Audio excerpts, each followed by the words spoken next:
Delhi blast में हताहत लोगों की कहानियां एक एक करके हमारे सामने आ रही हैं और हर एक कहानी अंदर तक झकझोर कर रख दे रही है।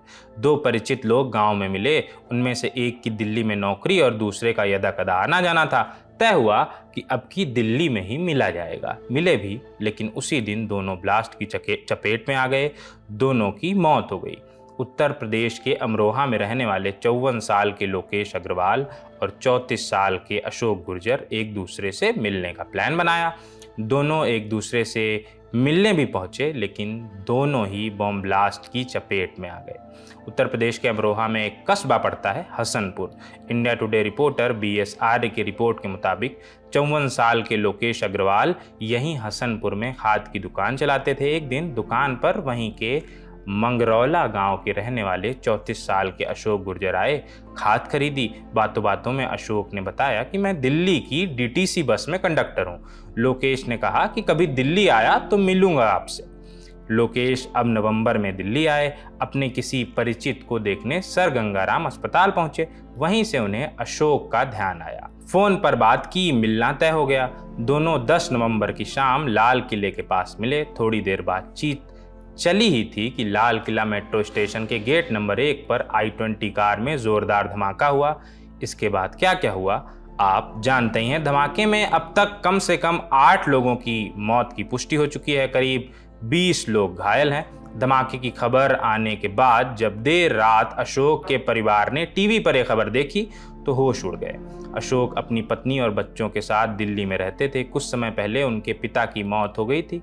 माँ बड़े भाई के साथ गांव में रहती हैं, क्योंकि बड़े भाई की तबीयत अक्सर खराब रहती है। NDTV की खबर के मुताबिक 8 लोगों के परिवार में अशोक अकेले कमाने वाले थे। घर का खर्च चलाने के लिए वो एक साथ 2 नौकरियां करते थे। DTC की बसों में कंडक्टरी के अलावा रात में सिक्योरिटी गार्ड का भी काम करते थे। धमाके के बाद दिल्ली के LNJP अस्पताल के बाहर अशोक के चचेरे भाई उन्हें खोजते मिले। उन्होंने बताया कि अशोक हर दिन उस रास्ते से गुजरा करते थे। उनकी बाइक भी गायब है। वहीं अस्पताल के बाहर लोकेश को खोजते हुए एक बुजुर्ग व्यक्ति भी दिखे। उन्होंने खुद को लोकेश का रिश्तेदार बताया। साथ ही बताया कि लोकेश उनके साथ ही सर गंगाराम अस्पताल से साथ निकले थे। इसके बाद वे मेट्रो से चांदनी चौक चले गए और यहीं उनसे दोबारा मिलने का वादा किया था। दोबारा मिलना जो अब नहीं हो सकेगा। 11 नवंबर की सुबह लोकेश और अशोक का शव अमरोहा पहुंचा।